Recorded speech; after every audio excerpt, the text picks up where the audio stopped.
This is Fam Electric Ghost, and we're live on the air with Michelle Reittinger. And I want to make sure that I got that right. But welcome to the Fam Electric Ghost podcast. And how you doing today? I'm so happy to be here. Thank you so much for having me. And I want to let people know we are a featured podcast on the Newsly platform. You can see that listen on Newsly up there. For people who don't know what that platform is, you can use coupon code GHOST and try it out for 30 days free. We'll be on Newsly later tonight. It's an audio only podcast platform, but you can check that out if you use coupon code GHOST. And we'll be on there later tonight. We are a featured podcast. So if you go to the featured podcast, you'll see that Family Electric Ghost is there. And I also want to let people know that we've got myupsideofdown.com as the URL. And you'll be able to click on that fully when we're published on all the major platforms. But so you don't have to remember that. It will be up during the whole episode, but that will be clickable. And we're going to talk about today is the topic that we've got is from suffering to thriving, how to heal bipolar disorder. So again, welcome to the Family Electric Ghost podcast. Awesome. Thank you so much. One thing we've been asking people lately, we've kind of learned over time being a podcaster, this is actually our episode 1056. Wow. We've been asking people what motivates you and why do you do what you do? Yeah. So I was diagnosed with bipolar in 1998 and I pursued traditional treatment for the first 12 years. And I just kept getting sicker and sicker and sicker. I ended up in the hospital multiple times. I made multiple attempts on my life because I just felt like I was never going to stop suffering. And my doctor and I found the first step to healing. And as I gradually started to heal, I wanted to share what I'd learned because I see so many people suffering with bipolar and people feel hopeless a lot of times. They feel like their lives are the best they can expect out of life is learning how to suffer well. And once I learned that it was possible to heal, I felt like I owed it to the rest of the bipolar community to share what I'd learned because I wish somebody could have shared that with me. So that's what drives me to share the things that I've learned because you don't need to suffer for the rest of your life. You can heal. It's interesting sometimes, when you go to traditional medicine or Western medicine, sometimes they don't always have the answer. So because they're coming from such a very specific place. And what I've noted after talking to so many therapists and life coaches and people who have figured things out, that it tends to be like a holistic or naturopathic or things that maybe there's multiple legs. And sometimes, Western medicine has one leg to one pillar, and then they don't look at other things. Yep. Like the spirit and the mind and the body and the soul and things that are more esoteric, and then they don't consider those, and you don't have any kind of treatment plans. But if you think about Eastern philosophy or other philosophies outside of Western philosophies, they can pull those things in. So I was wondering, when you started to, lean into this and really start to figure out what's going on, what was your approach? Well, initially my approach was just trying to survive. My third attempt on my life, I had kind of a spiritual experience where I was watching my children play. I had a 4-year-old little girl and a 2-year-old little boy at the time. And as I was watching my children play, I had a really clear thought come into my mind. If you ever succeed in ending your life, you will ruin your daughter's life. She will believe it was her fault and it will ruin her life. And so from that point on, I fully committed myself because I didn't believe my life had value, but I knew my daughter's did. And I thought, I will suffer for the rest of my life if it means giving her a chance at life. I didn't want to ruin her life. And so from that point on, I was just trying to find a way to survive. I didn't know it was possible to heal. And I was just trying to survive my life. But as I gradually started piecing together, like you said, this holistic approach, this integrated approach to dealing with my bipolar, I was gradually healing. And it wasn't until when I read, there's a book by Robert Whitaker, who was a investigative journalist called Anatomy of an Epidemic. And what he discovered in that book, what he reveals in that book, through his research, is that what you're talking about is our Western approach to medicine kind of took shape in the early 1900s when they were discovering these magic bullet cures like penicillin. Mm-hmm. And it changed the entire focus of Western medicine to believe that there were magic bullet cures for every disease, every ailment that people had. And Mm. the problem that that created was that they were looking for magic bullets and trying to find a quick fix to these complex problems. And it did a huge disservice, especially for people with mental health problems, because they couldn't identify what had caused these symptoms. So they lumped the symptoms together and then gave them mind altering medications. And it created chronic problems. Yeah, Peop- additional problems. You yeah. have to Well, take a pill that's resolved the first pill or the second pill or the yes. third pill. Yeah.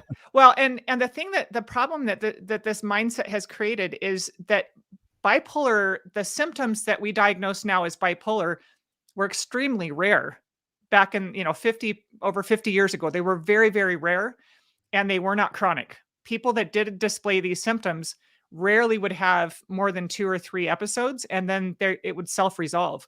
Hmm. But once we started medicating it, it became chronic. It Oh, became a lifelong chronic deteriorating problem because we were changing the brain chemistry and altering it in a way that was not normal. And the problems that created the symptoms in the first place were not being addressed. So not only were you not addressing what caused you to become mentally ill in the first place, now we're complicating the problem with these psychotropic medications. So that's what and made then it you become chronic. dependent. Yeah, Yes. then you become Yeah. dependent on that, and then you have, side effects, and then your Yep. body must gets your pathways might get, like, used to getting the psychotropics. Yeah. So Yeah. then if you're stuck on that, it's like replace one problem with another problem without solving the root cause. And it's kinda Yeah. like when you deal with a lot of people, it's like, well, they're we have societies always looking for that magic bullet. I mean, even the people like in relationships are looking for their soulmate. They think Yeah. their soulmate's gonna fix everything. Yeah. And it's kinda like, as an artist, we kinda know we do a lot of self-examination. Like if you're a writer or you're a creator, like you look in the looking glass and you start to do a self-assessment. And a lot of times you dive into the things that might be dark or things that are scary or they're vulnerable. And Yeah. I think a lot of times we don't take that on because we're looking for the quick fix. Yeah. And anything that's going to work has to be sustainable, right? Yeah. It has to be something you could do probably for the rest of your life, not something you just do in 10 steps and it's done. Yeah. Yeah, and one of the things that's interesting, I've spoken with a lot of people who are very artistic. It's interesting that people who tend to have mental health issues oftentimes are very artistic. And I don't know, I don't know, if there's a correlation other Mhm. than, it's a way for us to express ourselves. We feel very intense emotions. And so I think sometimes that lends itself to creativity. But I've heard people express concerns about healing because they're afraid they will lose that. And the thing that I always tell them is Yeah. that creativity, that source of genius is within you. You don't need the illness that is making your life very Exactly, difficult yeah. in order to access that genius. In fact, I feel like you have greater access to the genius when you are feeling healthy, when your brain is healing and I think when you do the work to heal, that it gives you deeper insight into yourself. It gives you, a broader life experience to draw from. So I always encourage people, please don't let please don't let that hold you back. Please don't let your identity become these symptoms. They're just a part of, the symptoms are an indication the brain is in distress Mhm. and it needs help. So let's get to what's causing those things to occur. You don't need to suffer for the rest of your life. Well, you have this thing called, like, the tortured artist Yeah. effect. Like, Yeah. Tom I think, um, Rudri Tom Rudrigan, Yes. he came up with this idea, but it is a common kinda concept. They're like, if you think all your hits will come from melancholia Yeah. and you get happy, Yeah. then it's like, well, how are you gonna solve that? And I think that happens to some artists. It's like, I think it's the famous, like, I've seen fire and I've seen rain, Yep. right? As soon as he got happy, Yeah. people didn't like his records.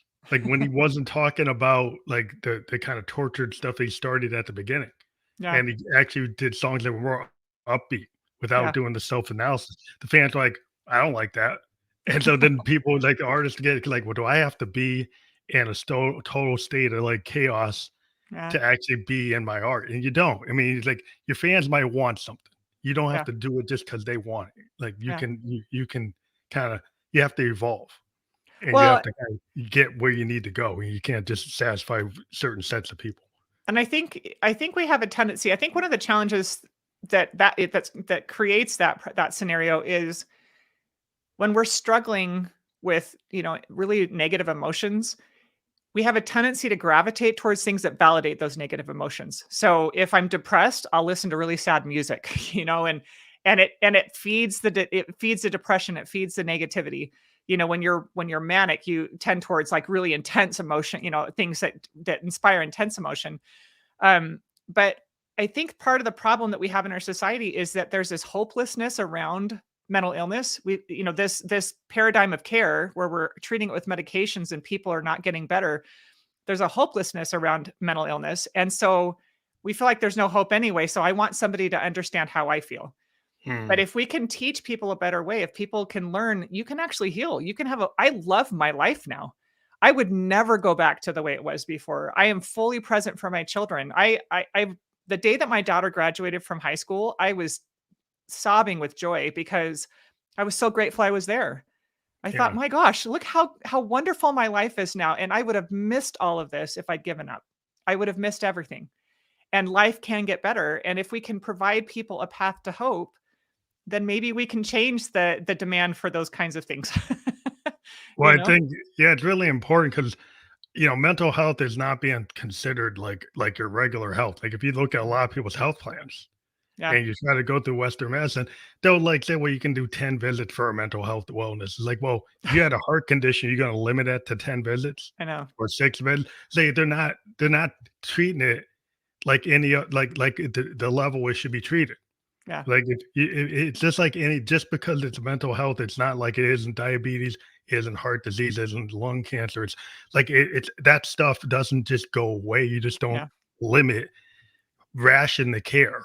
yeah, And so we've got a system, that rations care based on what I don't know, some actuary figuring out what they think is important, but rather than actually. So that's why I think a lot of times people have to reach out outside of traditional medicine because if you got people just bean counters figuring out like what they want to pay for, yeah. well, that's not really going to solve your problem.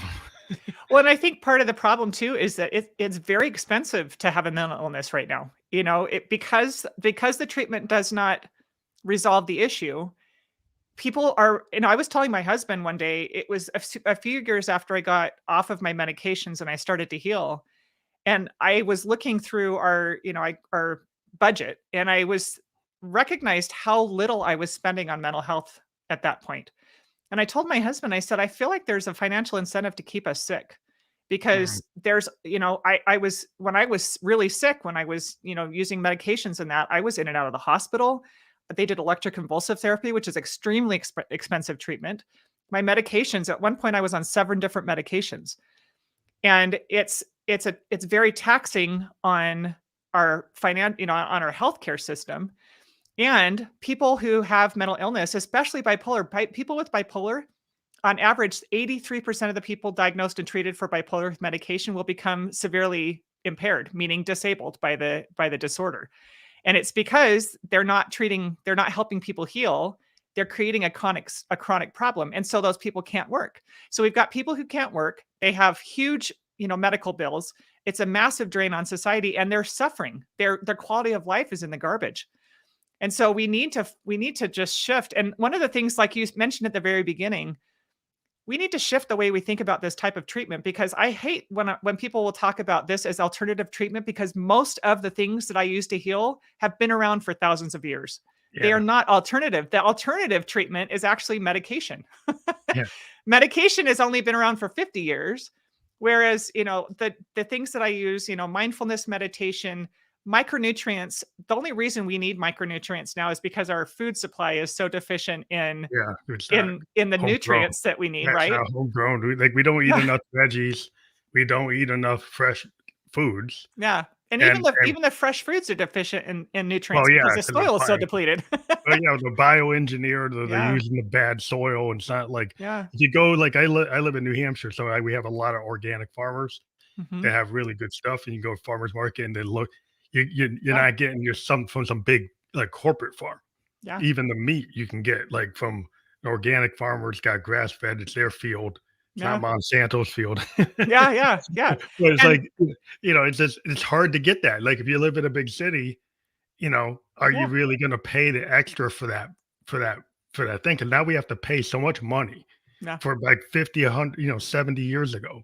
yeah. That food didn't cost that kind of money, and it was better quality, but now Yep. we have to pay for this mass-produced stuff, and it's really hurting our bodies, and it Oh, is absolutely. I was like, one of your opinions Mhm. about, like, modern medicines give you all these pills and all these medications, and then they're not considering the nutritional value of the food we're eating is causing the deficiency. So Well, where's that research being done, or are people actually pointing it out? oh man, absolutely. So, and the interesting thing is that most psychiatrists are rejecting the research. They just won't even consider it, which is so it just makes me crazy. Medic doctors have no training in nutrition at all. I think Yeah. there's when I read there's a book. I'll show you the book. This is an awesome book. It's called The Better Brain. It's doctors Bonnie Kaplan and Dr. Julia Ruckledge, and they are pioneers in the field of research with micronutrition and healthy eating for resolving mental health issues. And they have done a ton of research. And when they were trying to expand the research, so when they first started doing the research, they were doing small groups. And then when they were ready to do the larger research studies, they were having doctors that were actively dissuading people from participating in the studies because they did not want to hear about it. They didn't want to hear that you could solve these problems with micronutrition. They were totally indoctrinated into this idea that bipolar and ADHD and chronic depression all were diseases that had to be treated with medication. And Oh, the thing that's the so front crazy way. about that, well, the thing that's crazy about that is we know if you deprive your body of nutrition that it will start to suffer. You will start to have health problems. The brain Mm, requires so much more nutrition than the rest of the body. It's incredible how many micronutrients your brain needs to function in a healthy way. And when your brain is not getting what it needs, if it's not getting what it needs, the things that are affected are the neurotransmitters that cause these kinds of symptoms. There's a direct correlation to the in this. And so these doctors have done a lot of research, and Dr. Kaplan is retired now, but Dr. Ruckledge continues to do research on it, and it's extraordinary. The application, one of the things that she's done a lot of research on is stress responses to major disasters. So she's done studies after she lives in New Zealand. So there, I can't remember if it was an earthquake or there was some kind of major natural disaster down there. And they did a study on how people stress responded to the stress. And they gave some of the people micronutrients, and the ones that had micronutrition were able to handle it without getting depressed, anxiety. It eliminated a lot of the issues people struggle with when they're under severe stress. And it was like this it makes sense if you think about it. Now that I understand these things, when I'm under a lot of stress, I need to give my brain more. When mhm. my husband lost his job at one point, it was a very stressful experience and I could feel myself starting to get depressed. And so I called the company that I use the nutrients through. And they said, you're under a lot of stress. Your brain's burning through the nutrients faster. You just need to increase your dose. I increased it. The next day I was fine. It's incredible because we like I said, we acknowledge the need for macronutrients like carbohydrates and fat and protein for our body. And if you completely stopped eating protein, you would have all kinds of physical problems with your body. The same thing is true for our brains with the micronutrition. If it's not getting enough, it's not going to function in a healthy way, and that's when you get mental health issues. That's when you get symptoms like depression, even manic problems can come from insufficiency in the micronutrition. It's pretty amazing science. That's interesting because you kind of started to say many years ago, we didn't have as many people having these issues, and I would think probably has something to do with the nutrition and the diet and the food, Oh, right? absolutely. Because if you go back and humanity kind of knew when we were hunter gatherers and agriculture, like we knew what to grow, we knew what to eat, and Yep. then as industrialization happened, I think that's where the core causes. Once you get industrialization, and you get industrialization of farming, Yep. and you get the biochemical industry getting into farming, and then your products, Yep. and they start giving us like garbage food or junk food. Yeah. And then Well, I think that's a core problem. Like on many legs, I've talked to a lot of people. It's like nutrition is such a big factor, and then a lot of doctors just it's poo poo. They foo foo. That doesn't mean anything because maybe they're not trained on it or they don't want to believe it yeah. because they're getting funded by the pharmaceutical chemical companies. Yep. It's very true. Yeah. Well, and one of the things that's interesting in this book that they talk about is what we call food now often isn't food. So if you go to your grocery store, the outside of the grocery store, so you've got the produce section, you've got meat, you've got dairy. Those are whole food sources. Those are coming from the natural source. Yes, they're depleted. So Mhm. most of them are grown in high yield areas that they are not getting, they're not giving you the same nutritional value, but at least it's a whole food source still, right? Mhm. If you go into the inside of the store, you're getting highly Processed processed food. processed food. And Yeah. in this book, they say don't even it's not even we shouldn't even call it food because it's not really food anymore. It's It's like been junk. so highly processed that and when they put they call it fortified and things like that, but you've robbed it of all of the natural nutrition, and then you've processed it in the way that the body's not designed to consume. And so, of course, our brains aren't getting what they need out of that nutrition. And the interesting thing is, a lot of times when people, for me personally, I can tell you from my personal experience, when I was struggling with the symptoms, it started when I was in college. And think about college students, how they eat. Yeah, you don't eat You that leave great. home. I Eat was pizza eating I was and eating potatoes burgers. and top ramen and, like whatever was cheapest is what I was eating. And so it was like not there was no nutritional value. And then Yeah. you're under a lot of stress because you've moved away from home, you're out on your own for the first time. So there's a lot of stress. And I had trauma that I was dealing with that was untreated. And that combination was a perfect storm for me.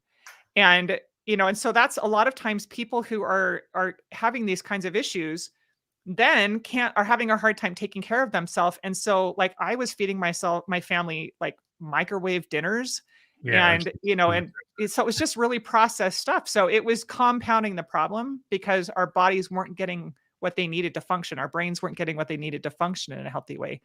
So yeah, there's a lot of different factors that have fed into this problem. One of the other factors that's interesting that they talk about in the book is genetic. So there's a family that the thing that first triggered the Dr. Kaplan's interest in studying micronutrients specifically for bipolar was a family who were the founder, the father of the family was the founder um, of this company, the micronutrient company, because he was trying to find a way to help his children. And they found in this family, I think he had like 10 or 11 children. Half of them had mental health issues, bipolar. I'm not sure what the other ones were. At least two of them had bipolar, but half of them had mental health issues. I think maybe all bipolar. His wife's family, half of 8 children, half of 8 or 10 children had it, and then one generation back, the same thing, 50% of the oh, kids in that family. And so they went through and they thought there's a genetic component here. And what they've discovered is that the genetic component is some people's brains need more. So some more people's, food. we're starting to learn, a lot of research about nutrition is starting to show that sometimes people's bodies need different balances, right? There's different kinds Mhm. of diets that work better for different people. It's the same thing for our brains. Some people's brains need higher levels of micronutrition support in order to function in a healthy way. And that's the case for my family. I have bipolar. I've got another sibling with bipolar, and I've got 6 siblings who are all diagnosed with ADHD. All of those are rooted in micronutrition deficiency. So, I think it's really interesting because the one size fits all kind of science that's been going on for the last yeah, 50 years is starting to change. There's a lot of medical advances that are realizing that you have to customize yeah, medicine to your unique DNA, right? yeah, That you might have to have a therapy that's based on your genetics. yeah, You have to, so it makes sense that the food issue and the micronutrients would be the same thing. But the corporate world again then wants to make something that just applies to everybody yeah. because it's Well, like mass production. So mass production doesn't want to have the individual solution. But then when you find out where there's a problem, you have to go for individual solutions.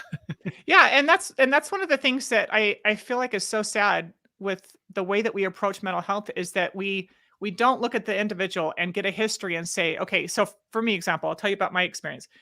So micronutrition was key, but I had unhealed trauma, and trauma is a key factor in causing these types of symptoms in people. If somebody has severe unhealed trauma, it causes emotional dysregulation and can trigger somebody can have no problems with micronutrition and have these things triggered by severe trauma. Mhm. And Yep. so, so I had severe trauma for a marriage when I was really young, and I didn't talk to anybody about it. And when I went in, looking back now, it's very clear I needed micronutrients, I needed help with therapy, like trauma therapy, not just going in and talking to somebody, but going Yeah, to a great trauma therapy. therapist that knows Yeah. how to get to the actual problems and heal those problems. And then and then mindfulness meditation, which is not alternative. This has been around for thousands of Yeah, so years. mindfulness is like, in Eastern philosophies, I'm a Buddhist.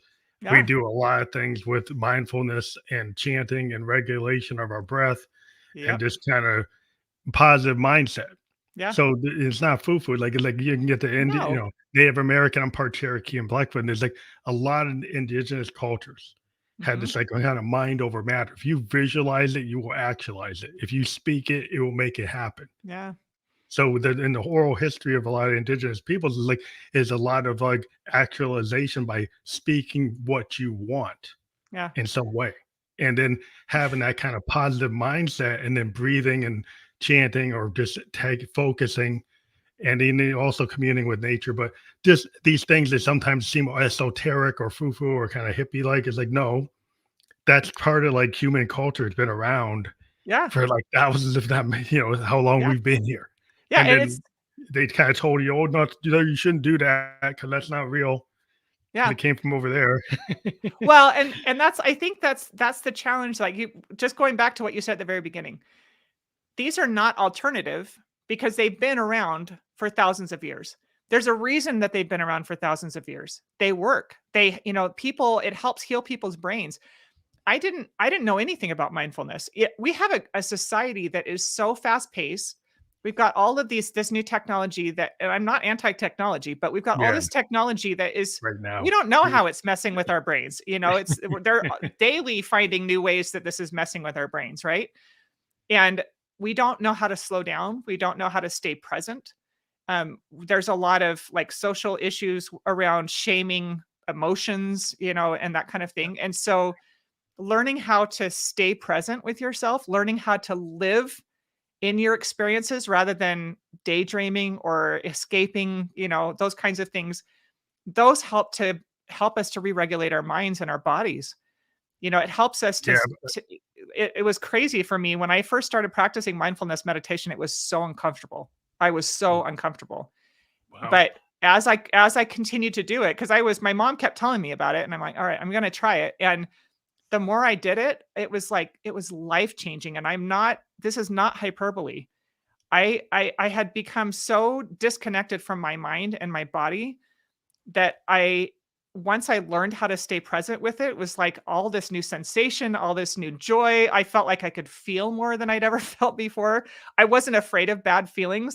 Bad feelings. I wasn't afraid of things that Yeah. were uncomfortable, and it helped me. I don't have anxiety issues anymore. I don't, when I get sad, I'm okay with it. It doesn't spiral into depression. So I feel like it's so important for us to stop looking at these as I'm not anti-medication, meaning I think that there is a place for medication. Like I'm so grateful for penicillin. Yeah. I'm thankful that we don't have these deadly diseases that we used to have, but I feel like they threw the baby out with the bathwater when they were trying to get rid of all of the old remedies and try to solve everything with a pill. Yeah. We really did our society a huge disservice, and now people are afraid of these treatments and these tools that have been around for thousands of years and are so helpful. We call it alternative medicine when It's it's been original. around for as long as people have been alive almost. But it's like a lot of times people are trying, there's so much shaming on social media. It can cause Yeah. trauma. Yeah. Man, they tell young people to be careful because you got all these influencers creating these idealized images, and teens are being shamed, Yeah. into thinking they should meet something that's like that. Well, that's artificial. That's Yeah. fake. Yeah. That's not real. Like, but people are being told in 30-second, 90-second bites, Yeah. this is what you should be. And then if you speak your mind, you get shamed and people, the haters come out. And so it's like a very bad experience. You go online, kids have died from the Yeah. bullying, from cyber bullying, from online, and it's real. It's like how people have to understand how real things are. Just because it's on the net doesn't Yeah. mean it's not real. Yeah. That can affect you. And there's a kind of disconnect between what, like, oh, words don't mean anything. Like, words mean a lot. And it gets some people to say, well, words don't have any effect. It's like you're missing the boat. Yeah. Yeah. Especially if somebody's, most of us have some kind of trauma in our lives, right? Some people have more severe trauma than others, but we can develop really unhealthy thought and behavior patterns based on those traumas. We have coping mechanisms that help us to deal with that. And then you've got all of this outside influence from social media that is feeding those, negative thoughts and feelings and it just escalates and spirals and people that's why our mental health problems are just out of control now. And I think the most important thing is to learn how to look at it differently. When we experience these symptoms that we have clustered and lumped into these categories, instead of looking at it as a disease or this disorder. I hate calling it bipolar disorder anymore. It just drives me crazy because it's not a disorder. They are symptoms that indicate the brain is in distress. It's an Just like if you're imbalance. running a fever, right? So Yeah, if I went to the doctor and I was running a really high fever and I had a really bad sore throat and the doctor just gave me ibuprofen and a throat lozenge and sent me home, maybe I'll be okay. But maybe I've got an underlying problem like strep throat that if it goes untreated, yeah, is going to develop into like life-threatening problems. And so with what we call bipolar disorder, somebody is struggling with underlying issues. And we need to look at that and say, okay, what are the symptoms trying to say? Instead of trying to shut the symptoms up, listen to what the symptoms are saying. yeah, Let's make sure your brain is getting what it needs to function in a healthy way. Do you have unhealed trauma in your past? Let's work with a therapist, a trauma therapist, somebody who knows how to actually resolve the problems and help you process and resolve unhealed trauma. Let's help you learn how to think in a healthy way. Let's work on mindfulness meditation and learn how to stay present with yourself and learn how to process and re-regulate your symptom, your body and your mind.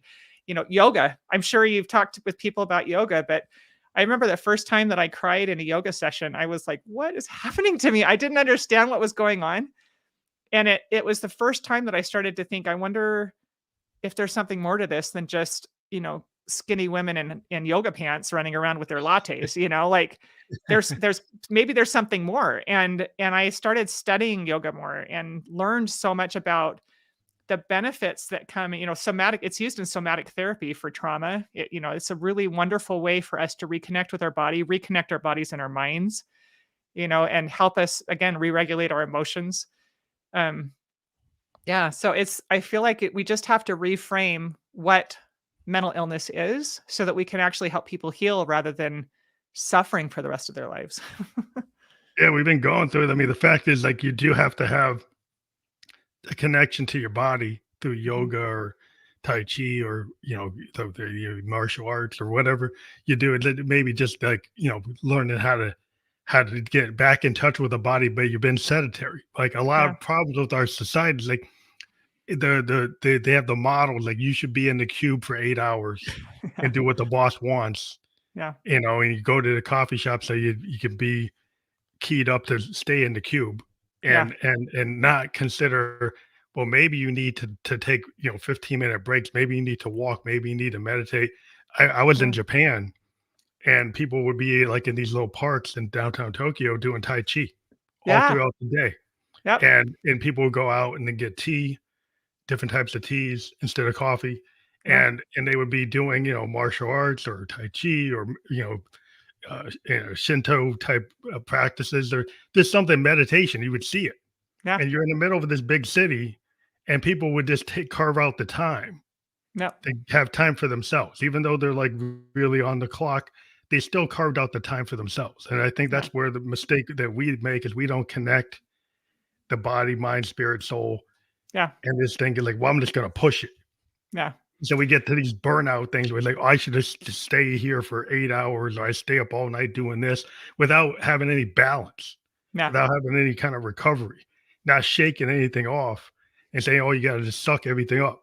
Yeah. Well, if you don't, if you just suck everything up and you never shake it off and you never kind of give yourself a break, you're gonna break down. Yeah. Well, and one of the things that's really important too is learning how to let feelings happen. When we bottle them up, when we push them down, they just get louder. Feelings, emotions are just information. For years, I had, when I would have bad, I would call them bad emotions. I'm saying that in scare quotes because emotions aren't good or bad. They Mm. just are Oh, information. That's all they are, is information. It's your brain trying to communicate something to you. And when we don't allow those emotions to process, they become louder because your brain is trying to communicate something with you. And it's like a child that's screaming at, that's trying to get your attention and you keep trying to cover yeah, it up, those are cover up the the mouth. They're like, just get louder. They're like, no, I got to tell you something. yeah, And so it's the same kind of thing. Like if we don't take time to evaluate our lives, evaluate how we're doing, let those emotions process. If you're feeling something, why am I feeling that way? What's going on in my life that's making me feel that way? Kind of allow those things to go through. And most of the time I found that, what used to be uncomfortable emotions, once I let myself feel it, it would just go away. Once I received the information, my brain was like, all right, you got the message. I'm done. And the other thing is I feel like we're creating a class of victims. And I don't mean that in a mean way. Like I don't mean that in a way that is disrespectful. I mm, went through this myself where we're telling people you are sick with something that is a disorder and I will fix it for you. And so it creates this helplessness in people mhm. and feeling of it disempowers people. Whereas I feel like Yeah, if they we can't can take fix themselves. Yeah, responsibility, yeah, we can take responsibility yeah, for ourselves. Like, how can I, like what you're saying, how can I choose to actively, to be active during the day so that I'm giving my body and my brain what they need to take a break? How can I take care of myself in a way that's going to nurture my emotions and, practicing mindfulness meditation, those kinds of things where we start to take ownership of what we're dealing with. And when we do therapy, instead of looking at it like I'm a victim and I can't, think of it like I'm going to use therapy as a tool and my therapist is a facilitator and I'm going to use that tool to heal. I'm going to use that tool to take back my life. If somebody's hurt me, I'm not going to worry about that person. I've been wounded. I'm going to focus on healing the wound so I can live a happy, fulfilling life rather than allowing myself to become a victim to this. And so I yeah. feel like, I think we get on the train. Like if you're looking for that soulmate, you're looking for the other to help you. yeah, Where a lot of times it's like you have to start with like the self love. yeah, Like if you've had this thing where you're like you're an imposter syndrome, you don't believe you can't. If you have that, then you're always looking for this outside source, and you don't. It's like go back to poets because I'm really into poets. It's like the looking glass. yeah, The idea of the poets. It's like why do they always bring that up? Because you have to start with you. You have yes, to start, and then all the now the Victorian poets I used to read, Lord Byron and Wordsworth and Blake. They're always talking about this mirror. mhm, They're always talking about looking in that mirror in some way and finding something out, and then the vulnerability of that driving the work. yeah, And it was trying to like uncover like what is there, and it's not to like feel like you're a victim, but it's like you have to find that what's in within and bring it out, and then yeah, be able to go beyond it and get better. yeah, And it's kind of like the artist thing is like, well, you keep on doing things and you might fall down, but it's like steps on the rung to getting to a better piece of art. yeah, Is and that it's and such a that's the way in your life you can do the same thing. yeah, It's not falling down. it's such a fulfilling way to live your life because you take ownership and you feel empowered. You feel like I have control. I don't have to, all these other people can do what they're going to do. And that's one of the things that you were saying about how if in order to, be able to interact with the rest of the world in a healthy way, I have to be healthy. I feel like a lot of times when we're struggling with our relationships with other people, often it's a reflection of our own issues, our own unhappiness with ourselves, our own, I had a very abusive marriage when I was 19 years old. And I didn't want it. Once I left, I didn't want to talk to anybody about it. My parents tried to Mm, get me to go to therapy, go to groups and stuff. And I'm like, nope, I'm never talking about that again. But I kept attracting the bad same type of partners after person. that. Yeah. And I didn't learn until years later that it's because your brain is trying to resolve the trauma, so it keeps putting you back in that situation to try and finish it, Yeah, close it off. And so I think when we're afraid to look inside and afraid to, or feel like a victim, like we're helpless, something's happened to us and we can't do anything about it, we spend the rest of our lives suffering. It's we can't really have you can't have a healthy relationship if you're not healthy. And right. often we won't seek out healthy relationships when we're unhealthy. And so learning how to take responsibility, learning what that looks like and how to do it is so empowering because if you're willing to look inside, like you said, look in the mirror and do the work to heal and to become whole. And the other thing that's beautiful about that is when we do that, then we don't need other people. Like, Yeah, it's the relationships become better because you're not in the relationship because you need that person. You're in that relationship because you choose that person. yeah, it's a law of attraction. Like, Yeah. once you get like, and I believe in frequencies because 'cause I'm a Yeah. synthesist, right? So, I Oh, deal with yeah, sound absolutely. waves and Yeah. oscillators, and I see the result of the different sound waves when I'm in front of an audience. Yeah. So, I kinda understand, like, if you have something that's very harmonious, everybody's waving their candle, everybody's swaying back and forth, and it's kind of like a love fest. But if Yeah. you come at it like with a punk aesthetic, people are kinda in the stomp pit and they're banging into each other. It's Yeah. aggressive, Yeah. and it really is a different waveform, and we're Absolutely. all living in frequencies, so I can make something very chaotic and very punk, and everybody's gonna be kinda, like, throwing themselves at each other. Or I Yeah. can do something that's very harmonious and everybody's, like, in a love fest. Yeah. And so, like, you can trigger different vibes based on frequency. So the same things with your voice Mhm. and your attitude, because your attitude as a person is putting out those vibes. You come into a room and somebody's got the dark vibe, you can kind of feel it. Yeah. You, Absolutely. you can read it. So I believe that stuff is not, it's not foo-foo, it's real. No, not at all. It's absolutely real. And, and once you start to realize like your vibe is causing that laws of attraction. So if you're putting out a like discordant vibe, you're gonna probably have a discordant day. Yeah. Right? Yeah. Things aren't Absolutely. gonna be in line, it's probably gonna be everything's falling out, you're making mistakes, like, what's going on? You Yeah. come out with a more positive vibe, like a Bob Marley vibe, and then you're gonna get, like, people coming around and they're happy and they're smiling at you and saying, like, "Why is that?" Well, because you're generating that, Yeah. right? So then you're gonna get back that. Yep. That's kind of what it is.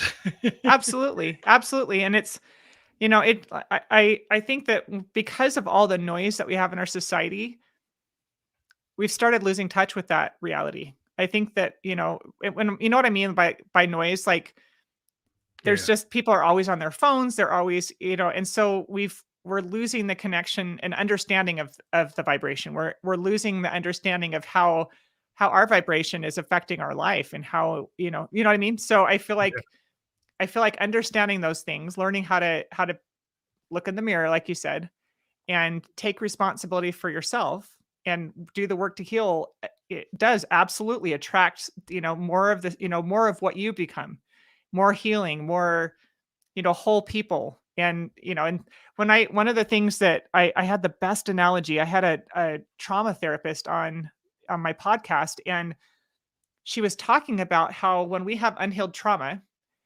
that it creates kind of like a black hole in mhm. us, and the effect of a black hole where you are attracting, Yeah, it and sucks as it every attracts, it expands. yeah, And so we attract more trauma. So people end up with, complex trauma because this unhealed trauma just keeps attracting more and more and more and just keeps getting bigger and bigger, expanding and kind of overwhelming our lives. And so it's a very uncomfortable thing sometimes processing trauma. It was for me when it took me 30 years. It still makes me crazy to think about that. Like it yeah, took me 30 years to be willing, almost 30 years to be willing to go in and actually process the trauma from that 19-year-old girl that I was when I was abused. And it was such a like freeing experience. I was mad at myself for waiting so long. But I didn't understand. I didn't know. I tried therapy, but I was just doing talk therapy and that didn't do me any good. But when I actually did trauma processing and resolved the trauma from that, it was life-changing for me and resolved so many problems that I had, so many of the unhealthy coping mechanisms that I had been trying. So that's one of the things that I learned is a lot of the things that we look at as moral failings are are coping mechanisms. Mhm. So people become alcoholics. They become food dependent. They're addicted to foods. They're a lot of times these are coping mechanisms for unhealed trauma. And we keep working on the surface stuff. We keep doing diets to try and, deal with the food problem, or we, and I'm not knocking AA is wonderful.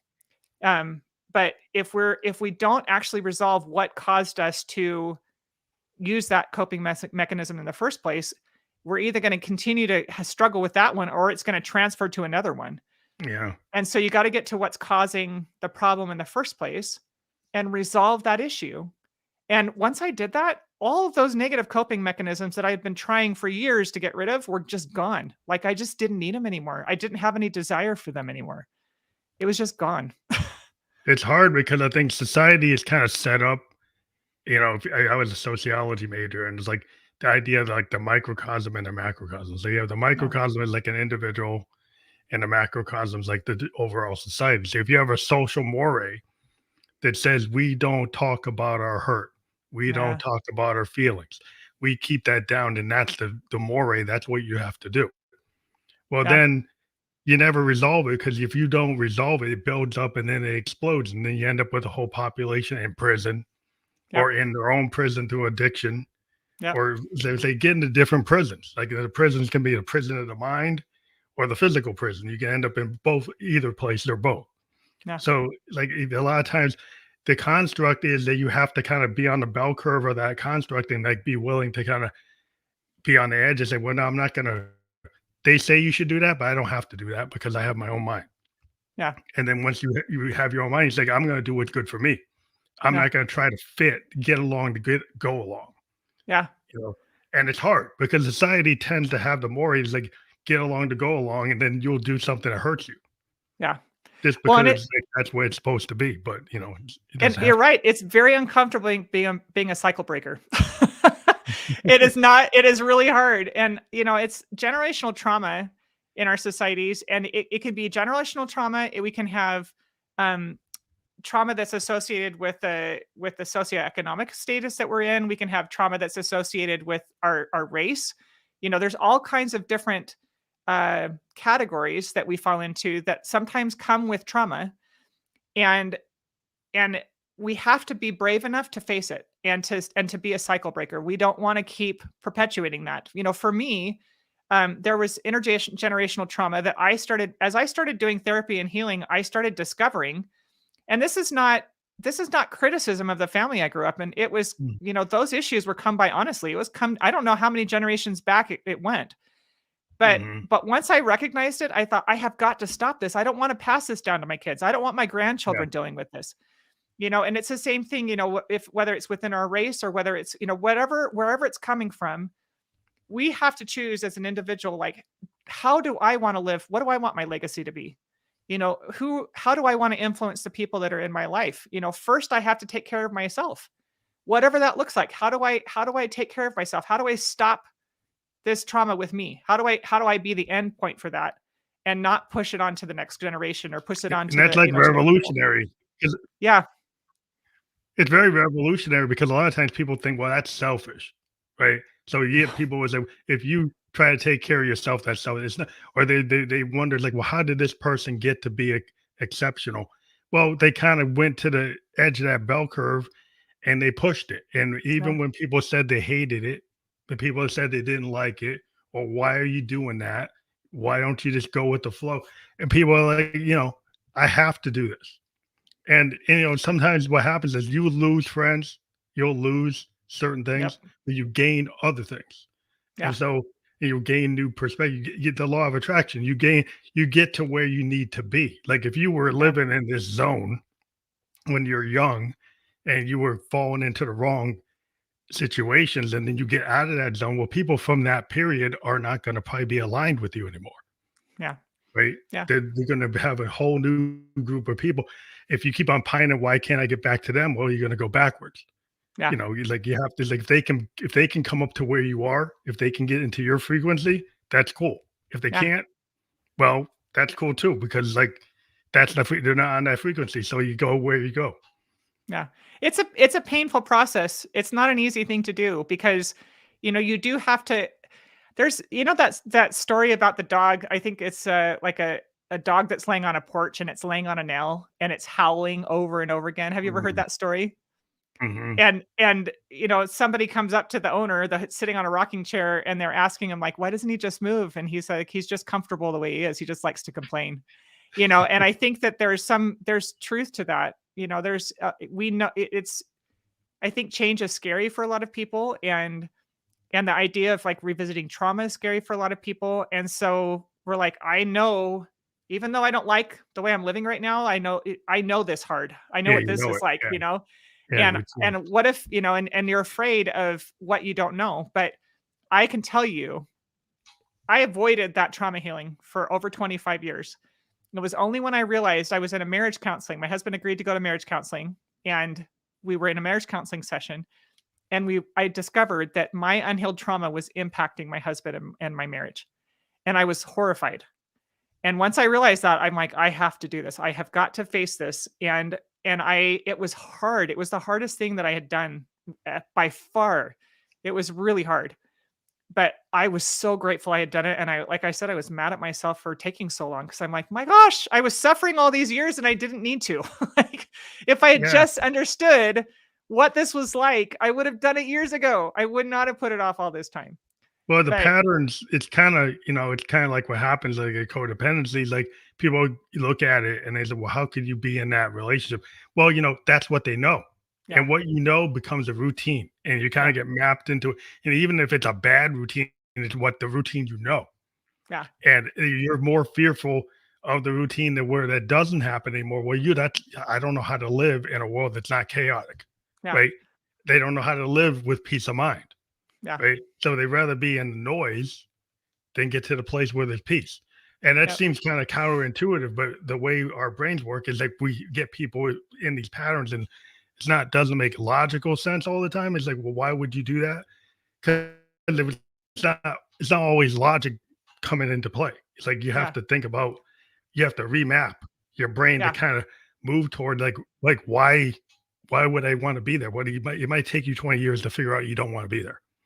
Well, and our Because subconscious mind is designed to protect us, and we don't really understand what that looks like. So the subconscious mind will keep you where it thinks is best, not necessarily the best thing for you, but where it thinks it's best. And a lot of times that means, like I said, it's also trying to resolve the trauma. So it keeps seeking out situations that it's familiar with and comfortable with, even though it doesn't feel good, because it's afraid of this other unknown.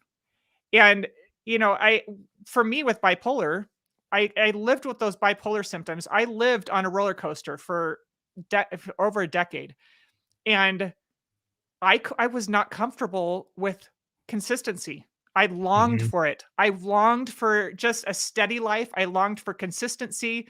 I would look at like other moms that, had the same routine every day and everything went the same. And I would like, oh my gosh, what would that be? Like my poor kids. Like, they either get the really fun mom or the mom that can't get out of bed. But there was like hardly ever any in between.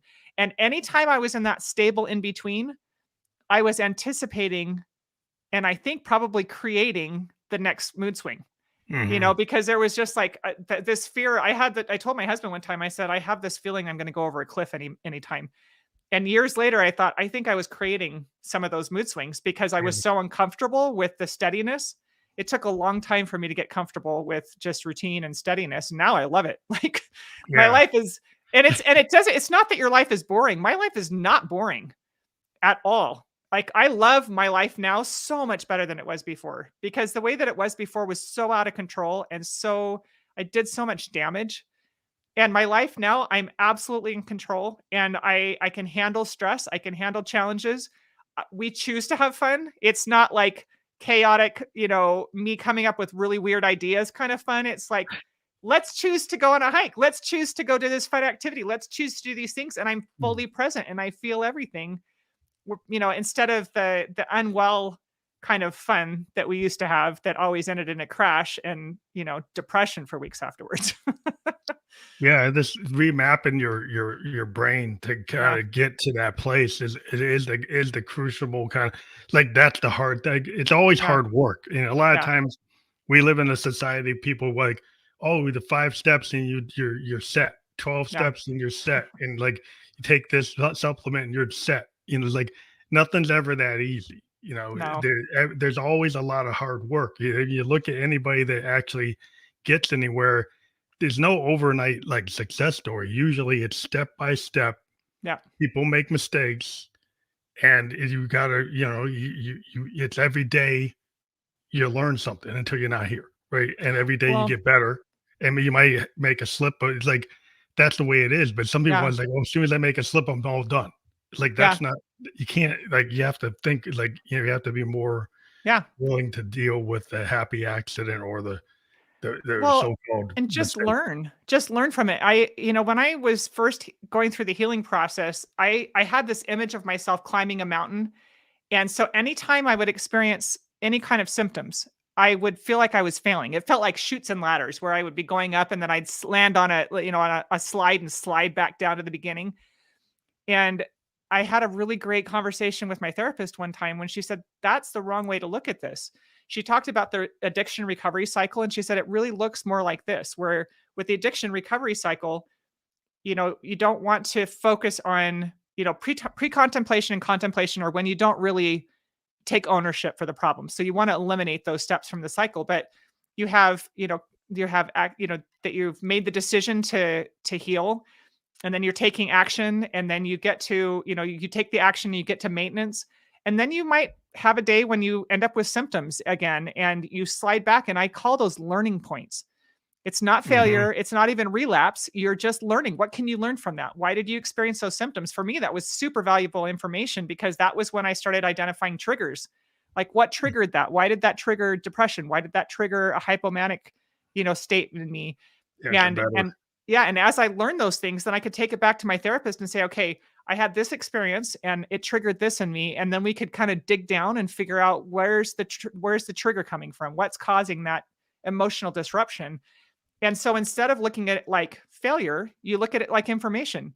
Symptoms are just information, just like emotions. They're trying to tell you something. If we can learn to listen to what the symptoms are saying and give it what it needs to heal, then we can heal our brains and live healthy lives.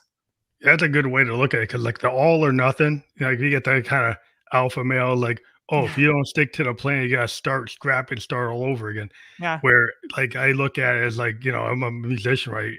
And I'm recording something, I make a mistake, I hit the wrong key. It's like, well, that's a happy accident. Yeah. I might be able to actually take that and drive the song to a new direction. So it could be something like, well, that didn't work, but it could lead me in a totally different direction. And I just like you live in a kind of present state, present moment, kind of process, it's flow state, and there's no wrong note. Yeah. It's actually just an opportunity. Like if you look at it as that's not a bad note. That's an opportunity to kind of change my path. Yeah. And if you take that kind of musical idea and like if you run into something you think you hit the bad note, you hit the bad turn, well, you could turn it into an opportunity. It's a lesson learned. Yeah. Absolutely. And if you have that, it's like the glass full, glass empty. It's like it's a different perspective. You start different using different mindsets, and then you're not failing. Yeah. You know, you're actually winning. Every day that you're here, you're still winning. So I'm a Yeah. cancer Absolutely. survivor. So every day I'm here Um, is a win. Absolutely. Absolutely. That's fantastic. Yes. I love that. That's so true. I think that if we can recognize that healing takes time, and each day that we learn something new, that's progress towards healing, right? And that just keep in mind that as you grow, as you heal, as you learn, you're gathering more information that's going to help you stay in maintenance mode longer. It's going to help you stay in a balanced state longer. You get more comfortable with that. And eventually you'll get to a point like I don't experience symptoms anymore. It's been a long time since I experienced symptoms, and I've had some pretty gnarly challenges come up, and I can take it in stride now because I've learned how to handle life, and I've learned how to regulate my emotions, Yeah. and give my brain what it needs to live in a healthy way. Yeah, just understanding your triggers and Yeah. understanding like how you work. Like it's got that the looking glass self analysis where it takes work Yeah. to actually take the time so then you can be present for everybody else. It's like for yourself first, and then Yeah. then you can be present for other people. Yeah. And I think that's like the lesson that you continue to learn from the guests that come on the show. And I want to thank you again for being on the show. We always hit like the hour mark Yeah. faster than we ever think. But again, we have the myupsideofdown.com and /free. If people go to that link, what do they find there? It's called a mood cycle survival guide. So this is the first step in healing is learning how to manage your mood swings effectively. As you're going through the healing journey, like we said, it takes time and you'll have learning points where you'll experience symptoms. And so instead of just letting those things happen to you and feeling like a victim, if you develop a mood cycle survival guide, it helps you learn how to take responsibility for those times when you're struggling with depression or mania and come up with a plan so that you can manage them effectively and get back to a balanced, healthy state faster. That's awesome. I do want to let people know that's going to be fully clickable. We're on all the major podcast platforms where you can watch or listen to a podcast. We were live on Facebook, YouTube, and Twitch. And I want to thank you again for being a guest on the Family Electric Ghost podcast. It was really great. I love talking to people from around the world, and we get a chance to hear different points of view and experiences. And I believe your experience that you've relayed to everybody tonight is very powerful and will help people. And that's the point of doing the show. But thank you again for being here. Thank you so much for having me. This has been an awesome discussion. I really enjoyed it.